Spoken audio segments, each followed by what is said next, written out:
Good morning, I'm Sharaad Kuthan and welcome to BFM's Morning Headlines. It's the 18th of March and the story that dominates the front pages of almost all our papers barring one is the story of the disappearance of MH370. Now, yesterday we had on the New Straits Times a world exclusive. Today it's been downgraded to an exclusive in which the newspaper does its own flight simulation tests.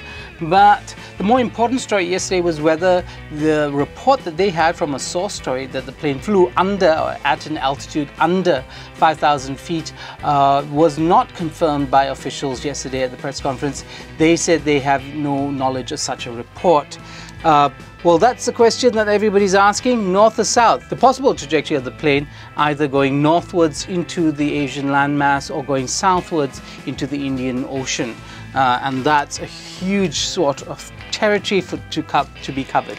Now, the Star has other question, terror or suicide, as the probe focuses on the passengers, actually moving on from the passengers and towards the pilots. The question was whether this was a suicide mission, was it terror, or did somebody invade the cockpit?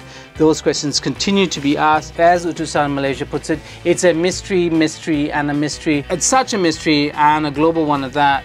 That Boris Johnson, the Mayor of London, has weighed in a piece published in The Telegraph about how this is something that has obsessed him because of the plane's disappearance without a trace. Now, The Sun has a story. These are leads, but not very strong leads. These things that we have, of course, known for some time now, that they're, cooperation with different countries. 4 immigration officers are under probe now and such. So all that is there. Some of the newspapers, of course, are chasing those rumors and nailing them, and one of them is the Sinar Harian there.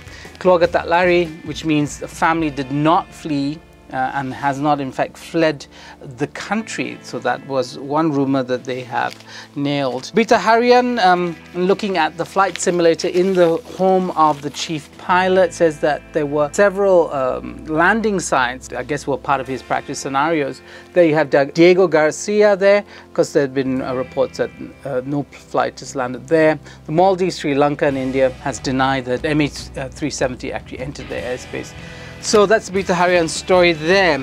Metro, of course, giving it its own particular spin. Lapangan Terbang Hantu, again a reference to possible landing strips or airstrips that the plane can land on. The other story in the news, of course, is the death at the Future Music Festival Asia concert on Friday. Some 6 young people died from an overdose, but we don't know what of, and speculation in this party, imported killer drugs. So it could be something called tab, it could have been some form of methamphetamines, a mouthful that word is, and at any rate, these drugs took those kids out in less than 10 minutes according to one report. So that's unfortunate. Now, if you have time, I would recommend this little piece in the Star newspaper. It is a column by one Saiful Wanjan and talks about a conference of Muslim liberals.